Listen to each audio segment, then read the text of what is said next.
Why did the room go silent when the general lifted his fist? 200 people stood frozen in the training gym, breath caught somewhere between shock and disbelief. The punch wasn't wild. It wasn't impulsive. It was measured. A controlled strike thrown by a man who had never been challenged and never imagined he would be. Natasha Rivera saw it coming. Not because she was expecting violence, but because her body had learned long ago to read danger before it arrived. A tightening of the jaw, a shift in weight, the way authority curdled into something personal. The general's knuckles were inches from her face when her hand moved. Fast, clean, automatic. She caught his wrist midair. No struggle, no drama, just contact. The room inhaled as one. For a heartbeat, neither of them moved. His arm locked in her grip, her stance grounded, balanced, calm. The kind of stillness that came not from confidence but from experience, the kind earned in places where hesitation meant death. The general's face flushed, rage, humiliation, disbelief. A man used to command suddenly realizing he had crossed a line and been stopped. She released him immediately and stepped back into attention. No words, no expression. She didn't need to say anything. The silence spoke for her. He straightened his uniform with sharp, angry motions, trying to reclaim something that had just slipped through his fingers. Around them, the younger officers stared openly, unsure what they'd just witnessed. The senior enlisted said nothing. They understood. Something fundamental had shifted. "Stand down, Rivera." The general snapped, voice tight, controlled, but wounded. She was already standing down. Perfect posture, steady breathing, eyes forward. There was no triumph in her face, no satisfaction, only discipline. He turned to the room, grasping for control, spoke about unpredictability, about combat realism, about readiness, words meant to reframe what everyone had seen. But Natasha felt his gaze on her again and again. Calculating, dangerous. She'd seen that look before. 3 weeks earlier, she had been sitting alone in a secure briefing room beneath the Pentagon. 15 minutes early, as always. Hands folded to hide the faint tremor she refused to acknowledge. 20 years. That's how long she'd served. 20 years of deployments, of leading teams through places the maps didn't name, of decisions that came down to seconds and lives, of carrying people out and sometimes carrying memories that never left. She had earned everything she wore, every rank, every scar, visible or not. And then came the reassignment. New command, new facility, reporting directly to Major General Patricia Holloway. The admiral who briefed her didn't waste time. "There are concerns," he said quietly, "unofficial, disappearing reports, injuries that don't match the paperwork, and a death. An accident on record. Something else in reality. We need someone inside," the admiral continued. "Someone who knows the difference between hard training and abuse. Someone who won't flinch." Natasha hadn't hesitated. She'd seen institutional rot before. Rank used as armor. Silence used as currency. People hurt because it was easier than holding power accountable. She agreed because she couldn't not agree. Now, standing in that gym with the echo of a stopped punch still hanging in the air, she understood the true nature of the assignment. This wasn't observation anymore. This was confrontation. That night, alone in her quarters, she sat at the desk staring at the wall longer than she meant to. Her arms still remembered the tension of the catch, not the force, but the intent behind it. She wasn't shaken, but she was alert. At 21:45, there was a knock at her door. Soft, careful. Captain Derek Walsh stood in the hallway, eyes flicking down the corridor before meeting hers. A good officer, tired in a way that had nothing to do with hours. "I shouldn't be here," he said quietly, "but I need to talk to you somewhere else." They walked under the cold stars toward the darkened training grounds. He spoke without looking at her. "What you did today, that took either courage or foolishness." "Which one do you think?" she asked. He stopped walking. "Necessary," he said, "and overdue." Then he told her about Captain Michael Reeves. A good officer, decorated, careful, dead after raising concerns. A faulty harness officially. A perfect one in reality. Walsh's voice trembled when he said it, not fear for himself, guilt for staying silent. "I tried to report it," he said. "The report disappeared, and so did my career." Natasha listened. She always did. When he handed her the flash drive, it felt heavier than it should have. Evidence compressed into something small enough to lose, but too important to ignore.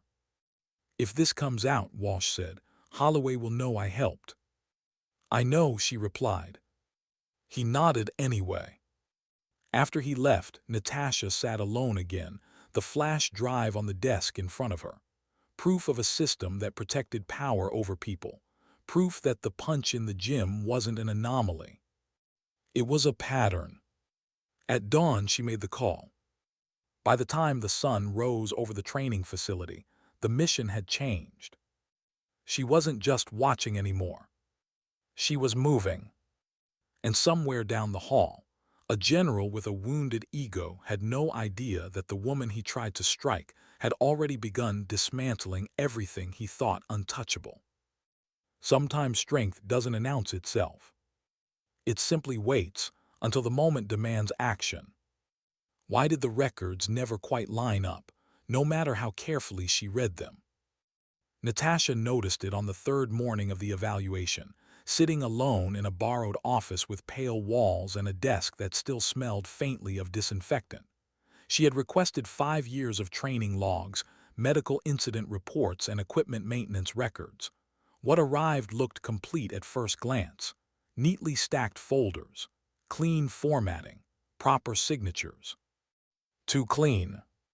Experience had taught her that truth was rarely tidy.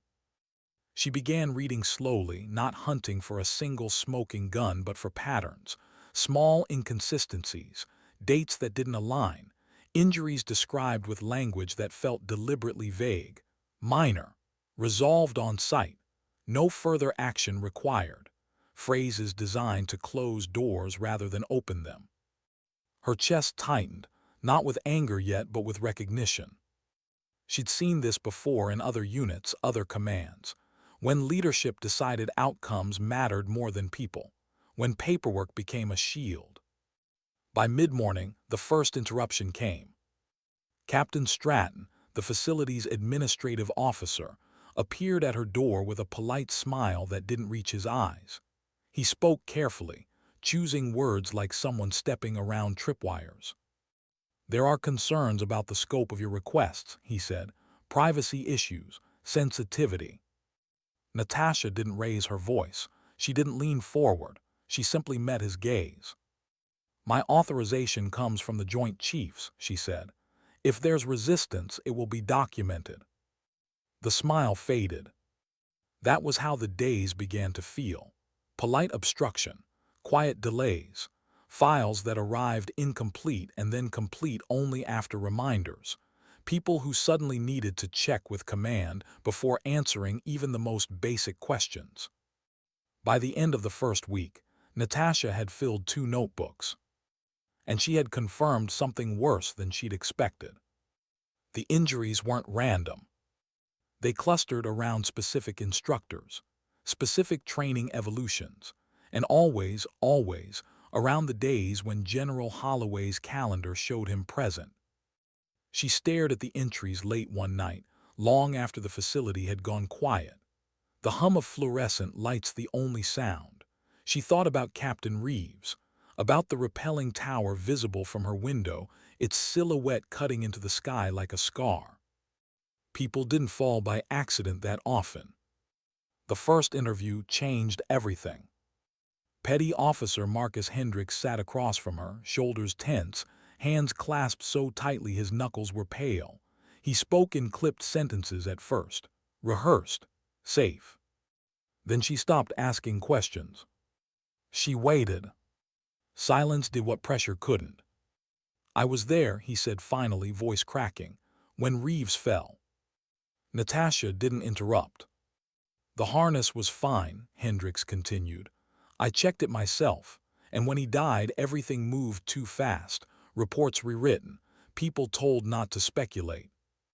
He looked at her then, really looked. "I've been carrying this for 18 months. She nodded slowly. "You don't have to carry it alone anymore."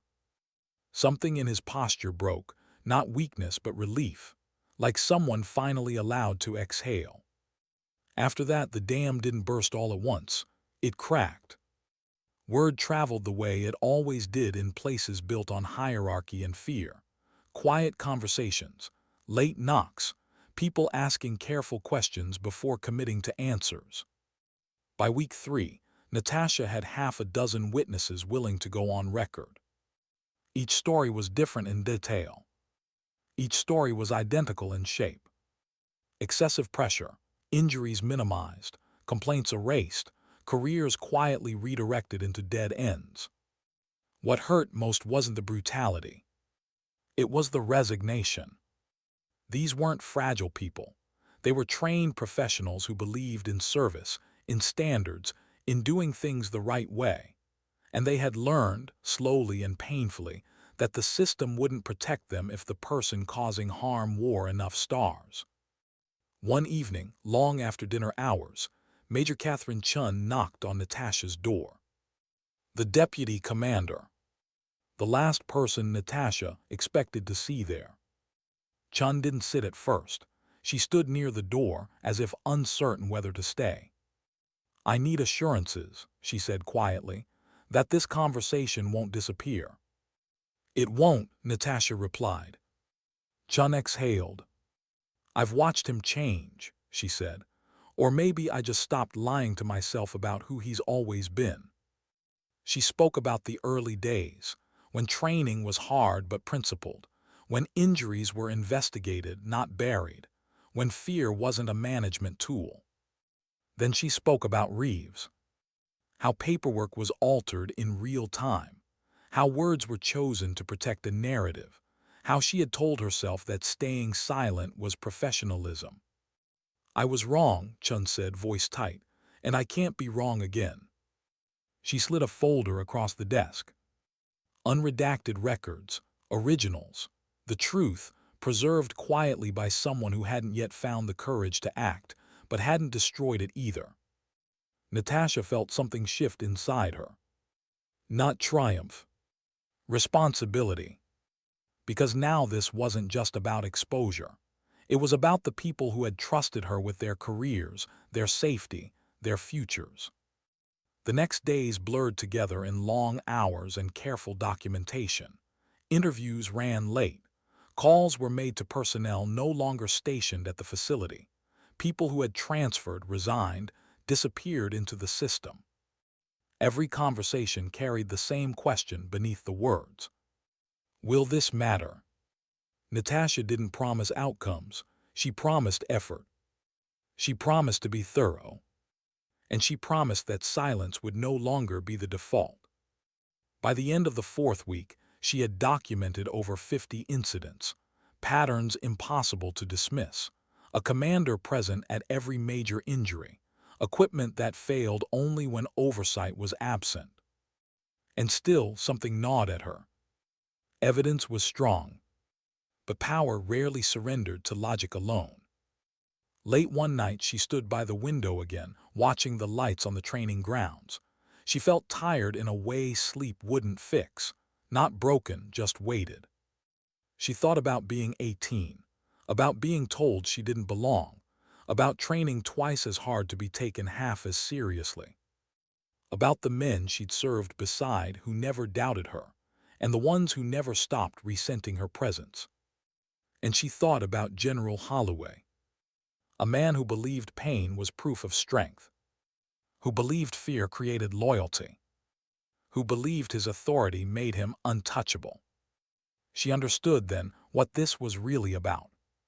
Not punishment, correction, not revenge, Restoration. The system had failed these people once. She wouldn't let it fail them again. Sometimes integrity doesn't arrive loudly. Sometimes it works quietly, late at night, one truth at a time, until there's no room left for lies. Why did the atmosphere change the moment she decided to stop just listening? Natasha felt it the next morning before anyone said a word. The hallways were the same, the routines unchanged. Boots still echoed against polished floors. Orders were still given and followed. But beneath it all, something had shifted, like a structure stressed just enough that fractures began to whisper. Power had noticed her. Not officially, not openly, but in the subtle ways it always did. Meetings were rescheduled without explanation. Emails went unanswered a little longer than before. Officers who had once nodded politely now avoided eye contact altogether, and General Holloway began appearing everywhere she was. Not aggressively, not yet. Just present. She'd be observing a training evolution when he'd arrive unannounced, hands clasped behind his back, watching the same trainees she was watching. His commentary was neutral, even cordial, but his eyes never left her for long. He was measuring her, trying to decide how much of a threat she really was. Natasha continued as if nothing had changed. She interviewed, she documented, she cross-referenced. She didn't rush. She knew better than that. People in positions like Holloway's didn't collapse under pressure. They collapsed when they believed they were still in control. Captain Walsh became her quiet ally in those weeks. He didn't speak loudly or publicly. He didn't posture. He simply ensured doors opened when they needed to and names appeared where they had once been missing. One afternoon, he slid a handwritten list across her desk. 17, he said. People reassigned, transferred, or discharged after raising concerns. Some are out of the military now. Natasha studied the names. Each one represented a silenced voice. Can we reach them? She asked.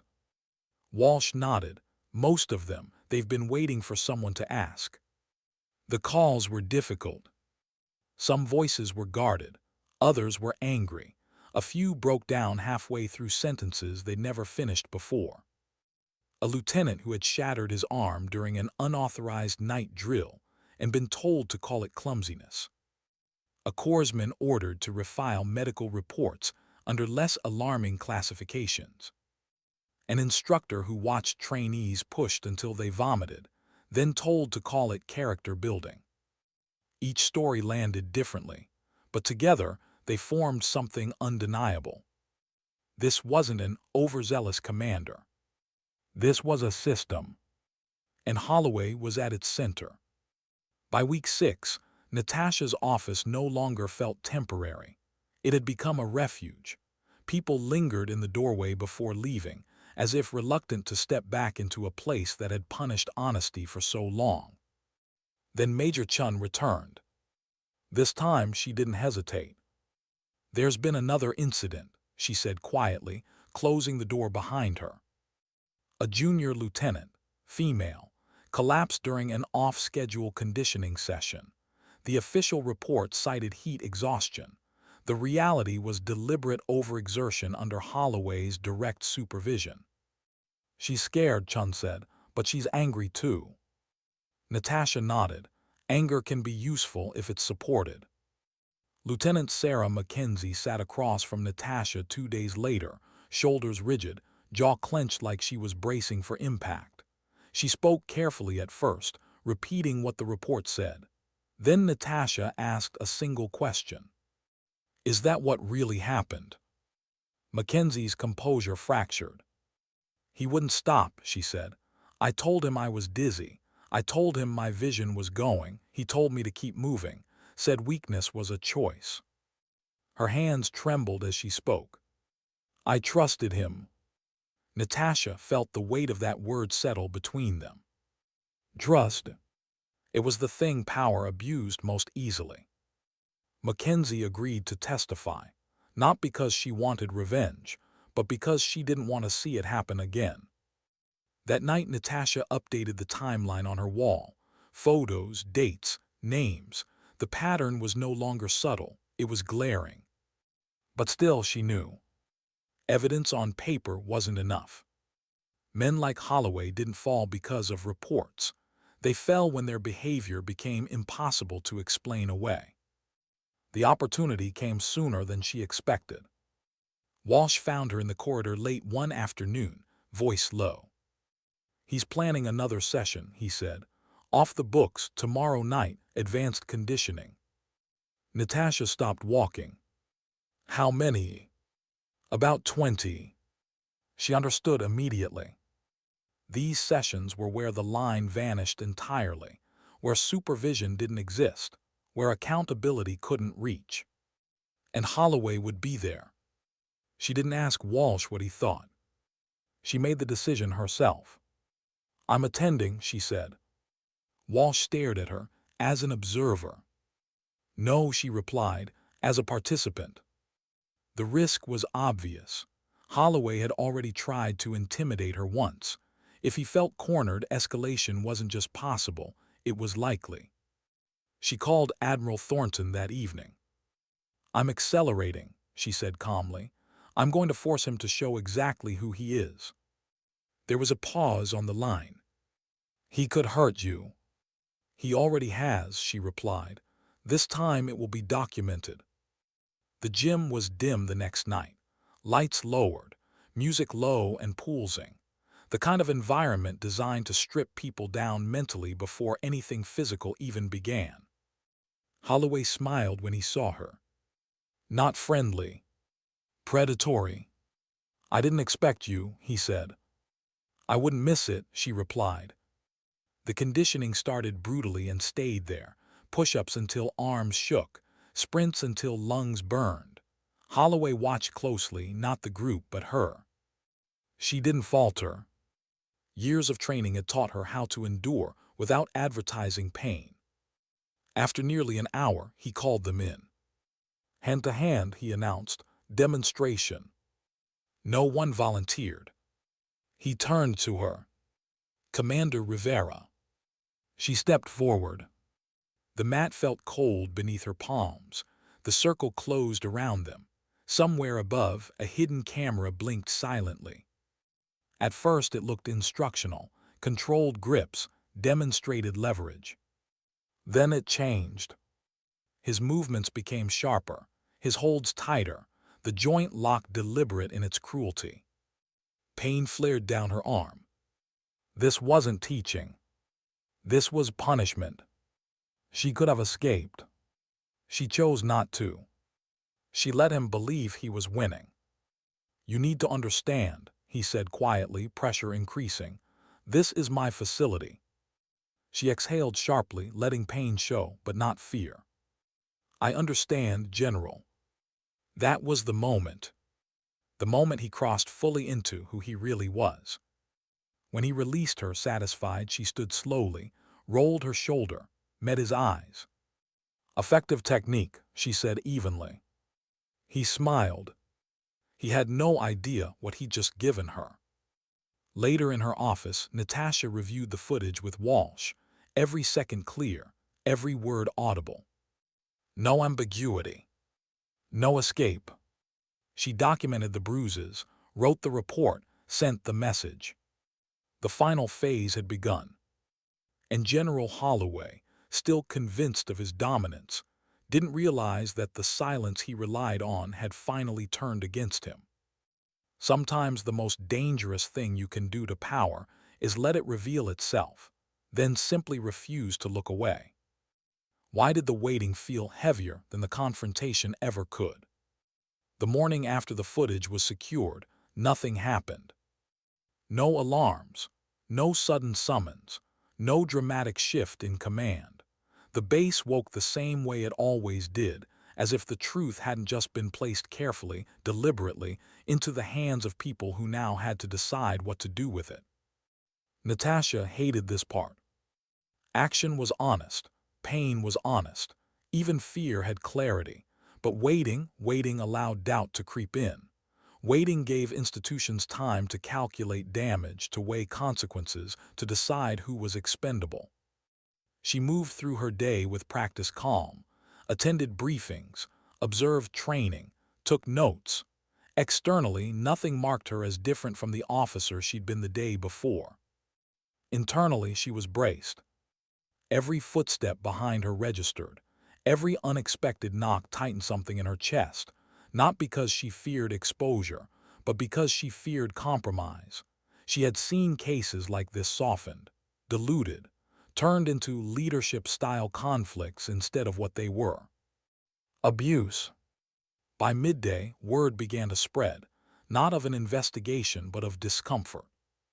General Holloway was unusually quiet. He canceled 2 appearances, delegated authority he usually hoarded. When he did appear, his smile was thinner, his eyes sharper. He knew something had shifted. He just didn't know how far. That afternoon, Natasha was called into a closed-door meeting with 3 senior officers she'd never met in person before. Their presence alone told her this had gone beyond local command. They didn't ask her to explain everything. They asked her to start at the beginning. So she did. She spoke without embellishment, dates, names, patterns. She described Reeves' death with the care it deserved, not as a tragedy but as a failure of leadership compounded by silence. She played the footage without commentary. No one interrupted. When it ended, the room stayed quiet for a long moment. One of the officers finally spoke. "Why didn't you stop him?" Natasha met his gaze steadily. "Because stopping him once would have changed nothing," she said. "Letting him show who he was changed everything." No one argued. The tone of the base shifted after that meeting. Not dramatically, not publicly, but people felt it. Authority became cautious. Orders were reviewed twice. Conversations stopped being one-sided. That evening, Lieutenant Mackenzie was transferred off training duty and into protected status. Others followed quietly over the next few days. Holloway noticed. He requested a private meeting. Natasha considered refusing. She accepted instead. His office was immaculate. Awards lined the walls. Photographs of younger versions of himself shaking hands with men long retired. Symbols of a career built on control. He didn't offer her a seat. "You've made a mistake," he said calmly.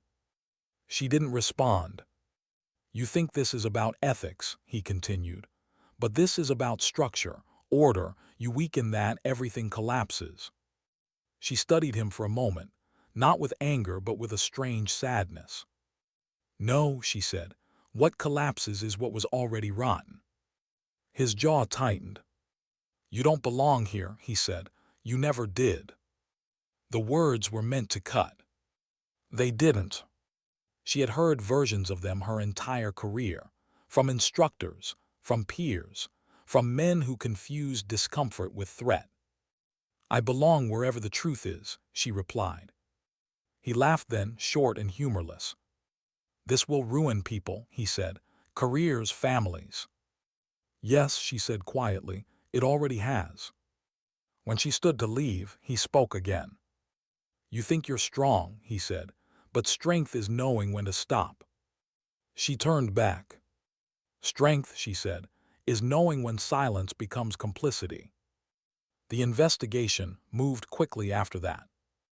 Too quickly, some said. Natasha didn't agree. It only felt fast because it had been delayed for so long. Holloway was relieved of command pending review. Official language, careful phrasing, but the meaning was clear. The base exhaled. Not in celebration, in relief. People moved differently, lighter, as if something oppressive had finally lifted. Conversations grew more honest. Training returned to discipline instead of punishment. Natasha watched it all from the edges. She didn't feel victorious. She felt tired. Late one night she sat alone again, packing files into boxes. Her assignment was nearly complete. Others would take over now. Sustainment, reform, accountability. She had done what she was sent to do. Still, something lingered. A knock came at the door. Captain Walsh stood there, eyes rimmed red, holding a folded flag. "They recovered Reeves' personal effects," he said. "His wife wanted you to have this." Natasha took it carefully. Later, alone, she unfolded it on the desk. The fabric was worn soft by time. She ran her fingers along the creases, feeling the weight of a life given fully and a truth delayed too long. She thought about the cost of waiting, of staying quiet, of convincing oneself that endurance was the same as integrity. The system would survive this. People would heal. But not everything would return to what it had been. And maybe that was the point. Sometimes justice isn't loud. It doesn't announce itself with spectacle. It arrives slowly, through uncomfortable questions and people willing to stand alone long enough for others to find their courage. Natasha turned off the light and closed the door behind her, knowing one thing with certainty. The hardest part wasn't exposing the truth. It was living with it long enough to make it matter. Why did leaving feel harder than staying ever had?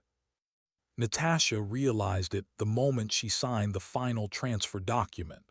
The pen felt heavier than it should have, not because of doubt, but because of everything that had settled into place around her while she wasn't looking. The base was quieter now, not empty, just calmer, training schedules posted openly, medical officers present without tension, instructors correcting form instead of breaking spirits. The changes were subtle, but they were real, and they mattered. She should have felt finished. Instead, she felt anchored. Her reassignment briefing was short, professional, grateful. She was commended for exceptional integrity under complex circumstances. Language polished enough to sound safe. There would be reforms, oversight, audits, promises made carefully, the way institutions always spoke when they had been forced to look at themselves. As she left the conference room, she passed a group of junior trainees waiting nervously outside. One of them recognized her. He straightened instantly, too fast, too eager. She slowed her step. "You don't have to do that," she said quietly. The trainee hesitated, then nodded. "Thank you, ma'am," he said, not loudly, not formally, just honestly. She held his gaze for a moment, then continued down the hall, the sound of her boots echoing softly behind her. That night she walked the perimeter alone, something she hadn't done since her first week there. The air was cold and clean, the kind that sharpened thought. The training towers loomed in the distance, no longer menacing, just structures again. She stopped near the rappelling platform. This was where Reeves had died. There was no marker, no plaque, just steel and rope and silence. The way the military preferred its uncomfortable truths, functional, unadorned, easy to walk past. Natasha rested a hand on the cold railing. She didn't pray, she wasn't sure she remembered how. But she stood there a long time anyway.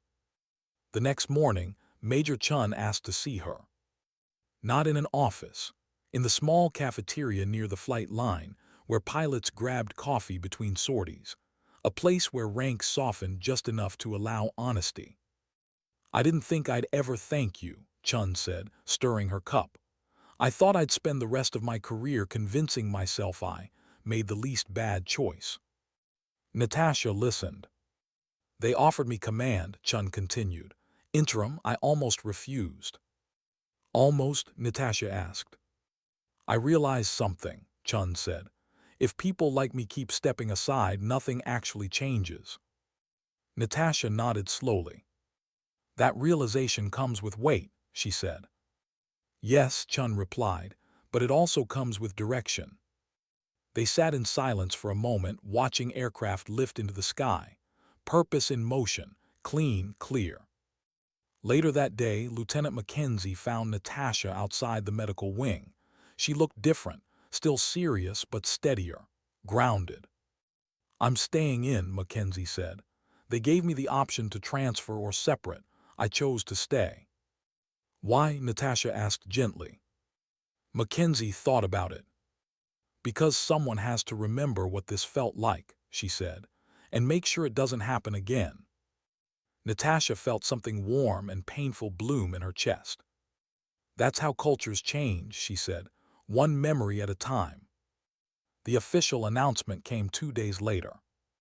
General Holloway's career ended without ceremony. No press conference, no public reckoning, just a brief statement citing loss of confidence in command. It wasn't satisfying, but it was real.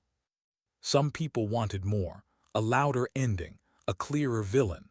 Natasha understood the impulse, but she also understood reality. Justice in institutions rarely looks like justice in stories. It looks like prevention. It looks like absence. On her final night, Natasha packed quietly. 20 years of service had taught her how little she actually needed.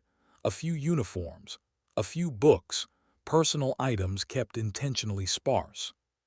As she zipped her bag, she paused, hand resting on the fabric.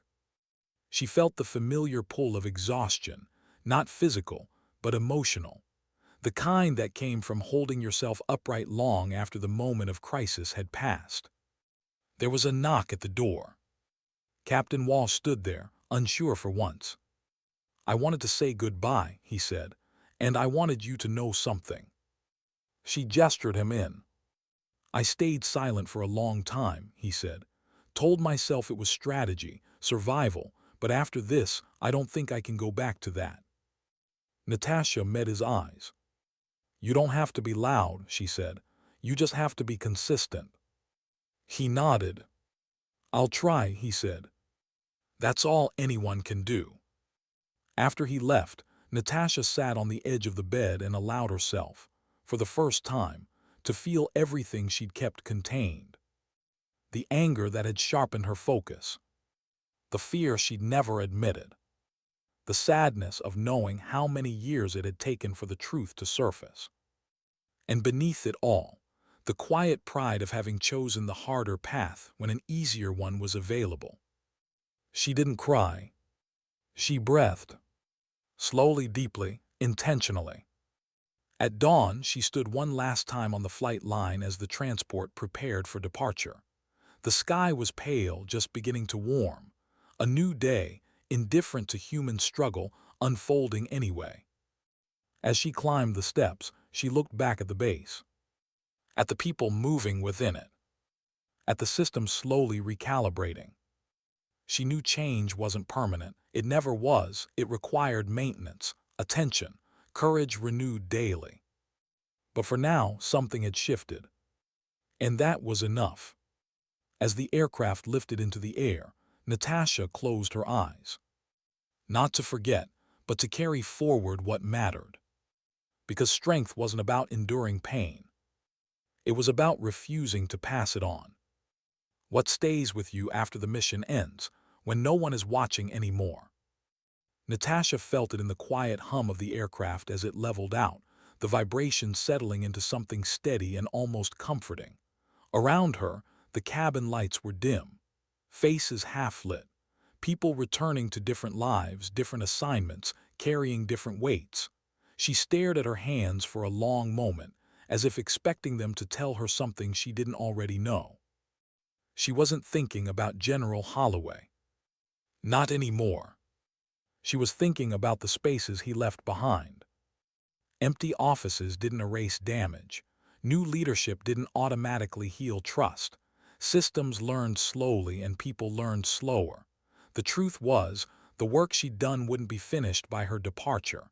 It would be continued or undone by others. That uncertainty sat with her like an old ache. When the aircraft touched down, the day was already moving on without her.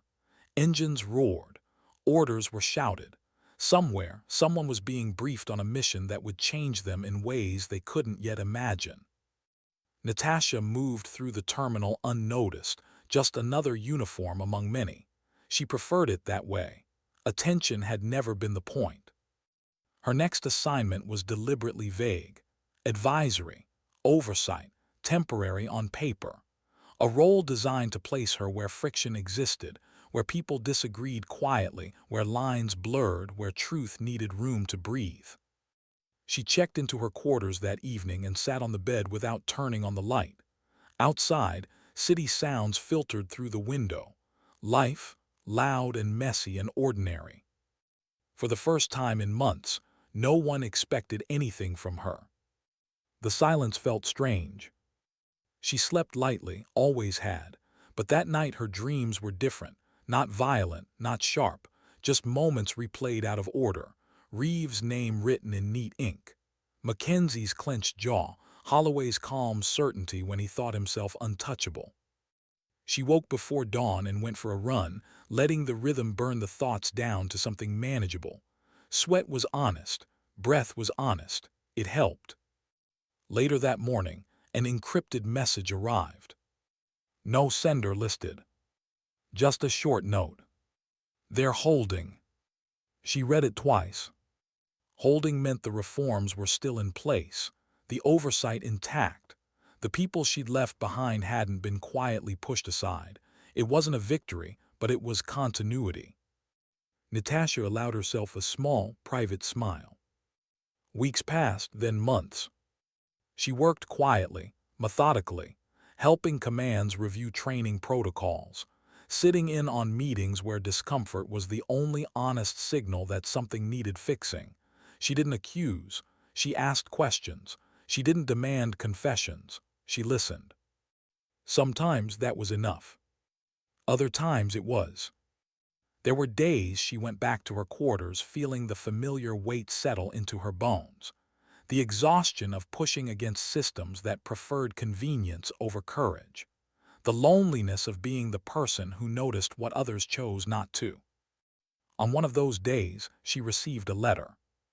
Handwritten. From Lieutenant Mackenzie. She read it slowly. Mackenzie wrote about her first time leading a training evolution alone, about stopping it early when someone showed signs of strain, about the look she received, confusion, annoyance, doubt, about choosing to explain anyway. "I heard your voice in my head," Mackenzie wrote, "not telling me what to do, just reminding me why it mattered." Natasha folded the letter carefully and placed it in her bag. It mattered. That knowledge didn't erase the cost, but it balanced it. Another letter came later, from Major Chun, updates on command culture, on resistance and persistence, on small victories that didn't make headlines but changed days. Natasha never replied with advice. She replied with encouragement. Because leadership, she'd learned, wasn't about having the right answers. It was about creating space for others to find theirs. One evening, after a long day of briefings and quiet pushback, Natasha sat alone in a small bar near the base. She wore civilian clothes, blended in easily. The bartender didn't recognize her. That, too, was a relief. A television above the counter played muted footage of a ceremony somewhere far away. Medals pinned, hands shaken, applause. She watched for a moment, then looked away. Recognition had its place. But so did restraint. A young woman sat a few stools down, uniform jacket folded over her arm, shoulders tense in a way Natasha recognized instantly. New, capable, carrying something she hadn't named yet. The woman glanced over, then away, hesitated, finally spoke. "Can I ask you something?" she said. Natasha nodded. "How do you know when to speak up?" the woman asked. "When it feels like you're the only one seeing something wrong." Natasha considered the question carefully. "You don't always know," she said. "Sometimes you speak because staying quiet would cost you more." The woman absorbed that, nodded slowly. They didn't exchange names. They didn't need to. When Natasha left the bar later, the night air was cool and forgiving. She walked without urgency, letting the city exist around her without demanding anything in return. She thought about the arc of her career, the missions she could talk about, the ones she couldn't, the moments that defined her not by action but by choice. She thought about how strength had been framed for her early on: endurance, dominance, silence. And how wrong that definition had been. Strength wasn't absorbing harm without complaint. It wasn't obedience dressed up as loyalty. It wasn't winning at any cost. Strength was choosing restraint when you had power, choosing truth when it isolated you, choosing dignity when no one would reward it. Months later, standing in yet another training facility, Natasha watched a group of recruits move through drills with focus and discipline, but without fear. Instructors corrected firmly, professionally. Medical staff observed openly. The environment wasn't gentle. It was just fair. She felt something settle inside her. Not closure. Continuity. As she turned to leave, she caught her reflection in a window. Older, a few more lines, eyes steady, unremarkable at a glance. And that was fine, because the most important work she'd done wouldn't bear her name. It would live in the pauses before someone pushed too far, in the questions asked instead of orders barked, in the moments when someone remembered they had a choice. Natasha stepped outside into the light, shoulders squared not with pride, but with purpose. Sometimes dignity doesn't speak. It simply acts.